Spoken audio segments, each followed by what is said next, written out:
I consider this an act of betrayal. Charlotte Evans's voice was icy as she glared at me from behind her expensive walnut desk in the executive office. I, Natalie Harris, 34 years old, sat across from her, clutching my purse tightly to steady my trembling hands. My heart pounded as I realized what was happening. "You think I didn't know?" Charlotte continued, placing a printed email on the desk.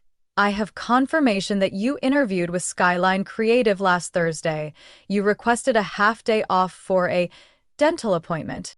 My throat tightened.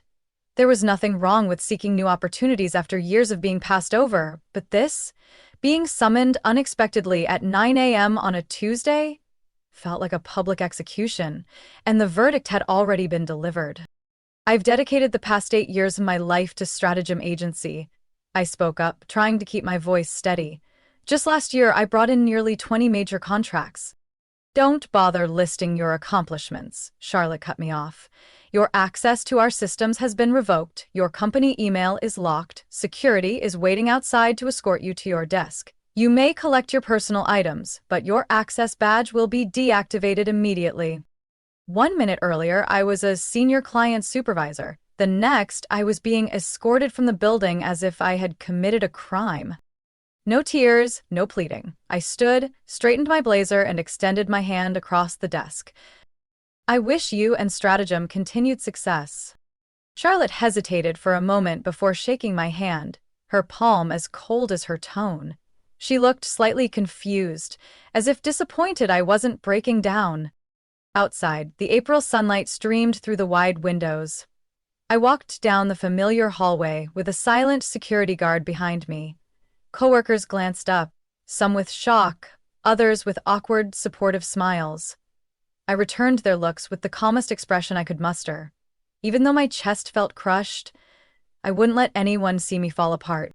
With just one cardboard box, holding family photos, a few keepsakes, and 8 years of memories, I stepped through those glass doors one final time. Charlotte thought she was punishing me. She had no idea. This was only the beginning of my freedom. I hadn't told anyone. The interview with Skyline Creative wasn't just an opportunity, it was a turning point. As I placed the box in my car trunk, my phone buzzed. A message from Ethan Brooks, CEO of Skyline. "Natalie, are you available this afternoon? I'd like to move our conversation forward. Would 2 o'clock work?" I smiled. No one back in that office had any idea what was coming, and Charlotte would never know that her cold decision was the push that sent me toward where I truly belonged. I sat in my car outside the Stratagem building for a long time before starting the engine. My phone still in my hand, Ethan's message glowing on the screen. Driving home, I turned on the radio, but didn't really hear anything. All I could think about was the same question I'd asked myself far too many times over the past 3 years. How long must I wait to be recognized? That morning, I got my answer. I pulled into my apartment complex in the North Hill area of Portland, where I had lived for 9 years. The kitchen was still neat, just like every evening I'd come home late, skipping dinner to meet deadlines. I set the box down on the cold marble counter and stared at it like it was proof of all the years I gave and never got back. 3 years ago, I walked into Charlotte's office for the first time with a polished presentation. The opening slide showed client growth numbers over the 2 years I managed the Western region. Next came profit metrics, over 70% of which I personally generated for my team.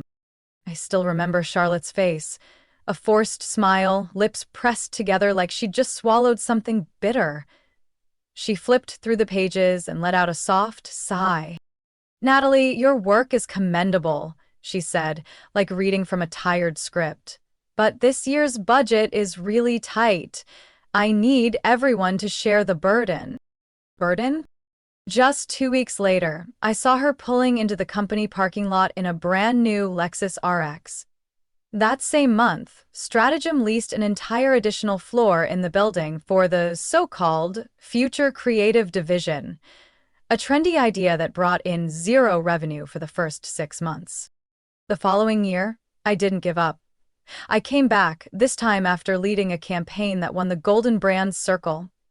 an honor stratagem hadn't received in 15 years. I brought a congratulatory letter from our biggest client, Vinton Tech, along with a quarterly revenue report showing 38% growth. Charlotte reviewed the documents again. Another smile, another sigh. Natalie, I know you want to be rewarded, but we're investing in a new data automation system this year. You understand, we have to prioritize long-term strategy. I nodded. I always nodded. I believed that if I waited long enough, something good would come. I was wrong. The third time was just 6 months ago. I had just wrapped up a cross-regional collaboration project that helped retain a long-standing client who was on the verge of pulling out. The project lasted over 3 months, and I worked through weekends, even replying to emails on Christmas Eve. I thought this time would be different. Charlotte smiled, but it was a smile without warmth. Your performance is excellent, she said, her voice dry and brittle. But this year we're restructuring to align with market trends, you understand. Sometimes personal sacrifices are necessary for the greater goal. What goal could possibly be greater than keeping the person responsible for nearly 40% of our core clients? That evening, I skipped dinner. I sat in front of my laptop, opened my LinkedIn profile for the first time in almost 8 years. The phrase, "open to work," was activated with a single hesitant click. Not because I wasn't ready, but because I was exhausted. I wasn't looking for a better place because of ambition. I was looking because I finally remembered. My worth isn't defined by someone else's promises. And now, I had walked away. There was no fourth conversation, no more attempts to convince. Charlotte made the decision for me when she threw me out into the pale morning sunlight and the curious eyes of people who once called me the backbone of the team. I opened Ethan's message again. 2 o'clock, I look forward to seeing you. I hit the call button. Ethan, I'll be there on time, and I'm bringing the most important thing I have. What's that? He asked. I smiled. My true value. That afternoon, after a shower and changing into the dark brown suit I always wore when pitching to major clients, I stood in front of the mirror for a long time. The woman staring back wasn't the employee who'd become invisible after 3 years of being too agreeable. She wasn't the girl who forced a smile at empty promises of, "Next year will be better." Today, I was myself, someone who knew the value she brought and no longer needed permission to live up to it. My eyes were dry, no tears, no drama, just clarity. I arrived at the Skyline Creative headquarters 10 minutes early. It was a new glass tower along the Willamette River, with blue windows catching the afternoon sun and rows of maple trees budding along the sidewalk. The receptionist led me to the 27th floor, where the office space was open and bright.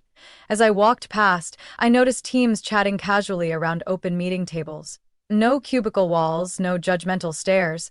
A stark contrast from Stratagem's sterile, hospital-like corridors. Ethan Brooks greeted me at his office door. He looked to be in his mid-40s, tall, with salt and pepper hair and a warm smile. He extended his hand. "Welcome, Natalie. Thanks for coming in on such short notice." "I wanted to talk soon, too," I said, shaking his hand. "It's been a long day. Let's get you a coffee before we dive in." We sat down in a glass-walled corner office with a view of the river. Ethan got straight to the point. "I heard you've just left Stratagem. News travels fast." I nodded slightly. "Yes, looks like Charlotte found out about my interview and acted too quickly." "I know how she is," Ethan said, his tone dropping a bit. "We used to be a client of Stratagem a few years ago. Back when I was their creative director, Charlotte tried to hijack my campaign strategy just to impress a client-side CEO. I chuckled softly. "That sounds familiar." "I don't blame you for looking elsewhere," he said sincerely. "I just want to know, are you ready for a role that truly reflects your worth?" I exhaled. "Ethan, I started updating my resume 6 months ago.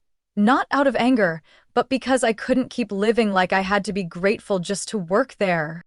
I told him about the 3 denied raise requests, the skipped dinners to write proposals, and how I once saved $1 million contract without ever being recognized publicly. Ethan listened without interrupting, just nodding with understanding. What hurt the most, I said, was that for the longest time, I thought it was my fault. That I wasn't good enough. Not impressive enough. Ethan set his coffee down. No, Natalie, you've been more than enough for a long time. They just didn't want to admit it. I didn't respond right away, but something inside me shifted. Ethan stood, walked over to his desk and pulled out an envelope. He placed it in front of me. This is our official offer. Position, Director of Client Strategy. You'll oversee all external partnerships and lead the core implementation teams. I've already signed it. I opened the envelope. The salary figure nearly took my breath away. It wasn't just 1.5 times more than I had ever dreamed of making at Stratagem. It also came with project bonuses, a personal development budget, and 6 weeks of paid vacation. You know I haven't formally resigned from Stratagem yet, right? I asked, my tone almost teasing. Charlotte did that for you, Ethan smiled. I laughed, bitter but perfect. I didn't sign on the spot. I told him I needed one night to review everything carefully. He nodded, respectful. As I left Skyline that afternoon, a cool breeze touched my face. I walked away feeling weightless, like I had just taken off a pair of shoes that never fit. Inside, there was no resentment, no pain. Charlotte thought she was punishing me, but she had actually pushed me toward where I truly belonged. And for the first time in years, I felt free. The next morning, I woke up early without needing an alarm. The sky was still dark, low clouds hanging over the mountains in the distance.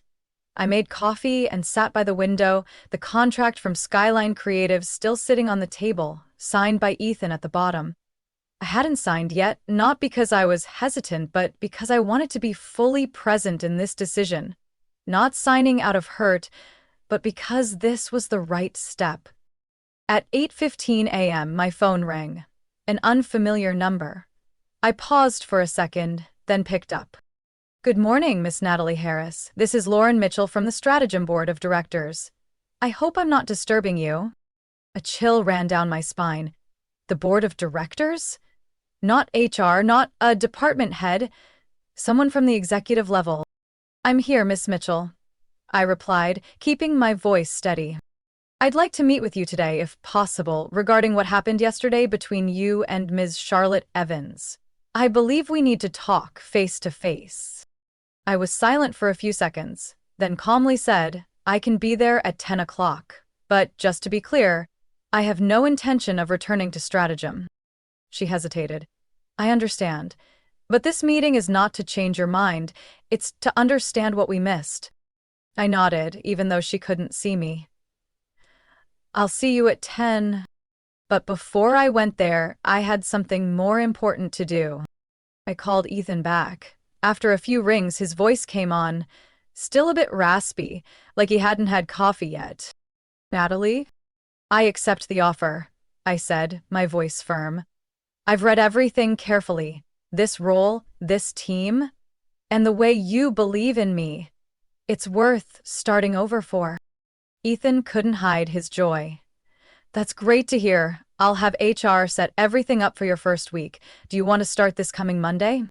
I'll be there by 8 o'clock, I said. And Ethan? Thank you, not just for the opportunity, but for seeing me, when others only looked through me. He didn't say anything else, but sometimes silence is the most meaningful response.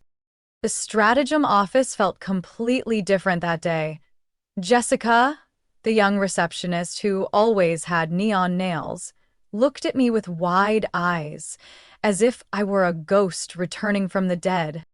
Natalie, are you here to see Ms. Mitchell? Yeah. Everyone's been talking since this morning, she whispered. Charlotte had her supervisory privileges revoked last night. Rumor is the board got some anonymous complaints from clients. I wasn't surprised. Lauren Mitchell greeted me in a small conference room on the 20th floor. She was in her early 60s, silver hair neatly cropped, her gaze sharp but not unkind. "Thank you for coming, Natalie." "It's nothing. I think it's important to have a proper ending." She nodded and opened a folder. "I've reviewed your performance evaluations. Not only are they consistently excellent, they exceed expectations. But I see no documented reason for denying your raises 3 years in a row." "I asked 3 times," I said, not bothering to be polite. "And all 3 times I got the same excuse: budget limitations." Meanwhile, the company added 2 new departments and hired a PR consultant.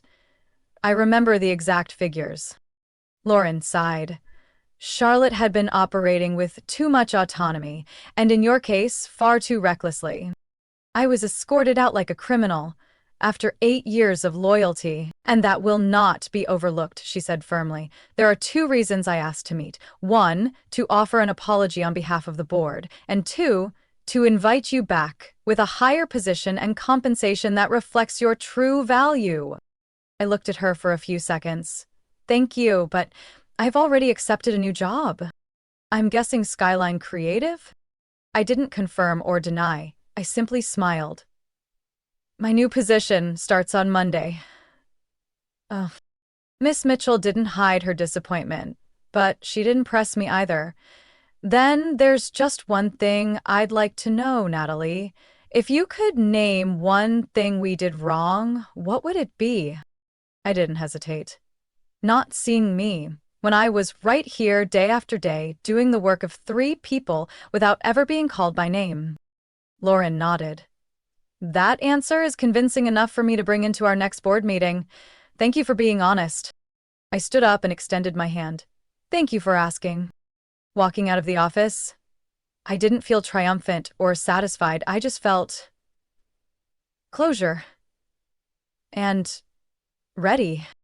This Monday, I'll start again from zero, but it's the kind of zero that comes in the right environment, the right role, at the right time. A zero that can redraw an entire life. 2 days after meeting with Ms. Lauren Mitchell, I thought everything was over.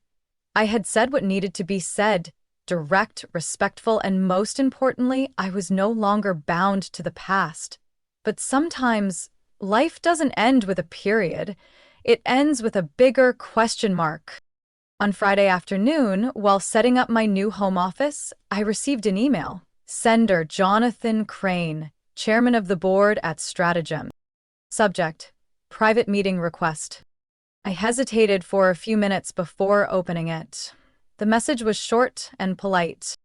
"We understand you've met with Ms. Mitchell, and we greatly appreciate your calmness and honesty in such an emotional situation. I would like to meet with you personally to discuss some important proposals regarding leadership at Stratagem. I'm flexible and will adjust to your schedule. Sincerely, Jonathan Crane." I didn't know whether to laugh or sigh. Same company, same people who once looked away when I needed recognition. But part of me was curious, and I wanted to know if they were truly listening now, or just afraid of losing more. I scheduled the meeting for Saturday morning at a quiet cafe in the Belmont area. I chose a public place to keep things simple and informal. Jonathan arrived on time, tall and lean with graying hair, dressed neatly but not stiff. After a bit of small talk, he got straight to the point. "I'm not here to justify what happened. We lost one of our best, and I take full responsibility for not seeing that sooner." I said nothing, just waited to see what he'd offer. "We'd like to invite you back," he said. "Not to your old role. We want you to serve as Associate Director of Client Strategy, overseeing our entire B2B segment and leading the restructuring of that department with a fresh vision." Raised an eyebrow. That wasn't a typical offer. "We're prepared to match market-level compensation," he added. "The figure I'm offering is higher than what you previously requested and includes a small equity share for the first year." Higher? Equity? If this had happened a year ago, I might have cried from gratitude. But now I just felt empty. "I've accepted a new job," I replied simply, "and I start on Monday." "We're aware," he said. "Skyline Creative is a strong competitor, but Natalie, I don't believe you left just for the money. I looked him in the eyes. You're right. I left because I felt invisible, because I had to speak up 3 times for the same thing, and each time I was dismissed with excuses we all knew weren't real. Jonathan nodded, offering no defense. The issue, I continued, isn't today's salary, it's the respect that should have been shown while I was still there, not after I walked out carrying a piece of the company's soul in a cardboard box. He was quiet for a long while. I understand, he said at last. You left at the right time. But I'd still like to leave the door open, in case Skyline isn't your final stop. I'm not closing the door, I replied. I'm just not going back to patch something that broke at the root. We shook hands, like two grown-ups who had nothing left to lose, and each walked away with a clarity we both had once lacked. That evening, I opened a bottle of red wine, put on some soft jazz, and sat down to write a thank you email to the HR team at Skyline for arranging everything at the new office so thoughtfully. My laptop pinged with messages from a few former coworkers at Stratagem. Charlotte's been suspended. Major clients are pulling out. You were the first one brave enough to stand up, and now we finally see the weight of that. I didn't reply to all of them, just one, to the person I was closest to. Sometimes, respect isn't something we're given. It's something we dare to reclaim. 1 week after I officially started at Skyline Creative, the first major event unfolded. The executive board decided to reevaluate all strategic partner accounts. The atmosphere at the Monday meeting was tense. On the projection screen, the name Stratagem Agency appeared clearly, along with a line below it. Current partner 5-year relationship contract represents 28% of this year's total marketing budget. Ethan, seated at the head of the table, looked at me. Natalie, you know Stratagem better than anyone in this room. We'd like to hear your thoughts first. I took a deep breath. This wasn't a time for emotions. And I didn't need revenge. The facts had already done that part for me. I believe Stratagem used to be a strong partner, I began. But in the past year, the inconsistency, delayed responses, and frequent staff turnover have made it difficult for us to execute any campaigns effectively. Every eye in the room was on me. I'm not here to take anyone down, I continued.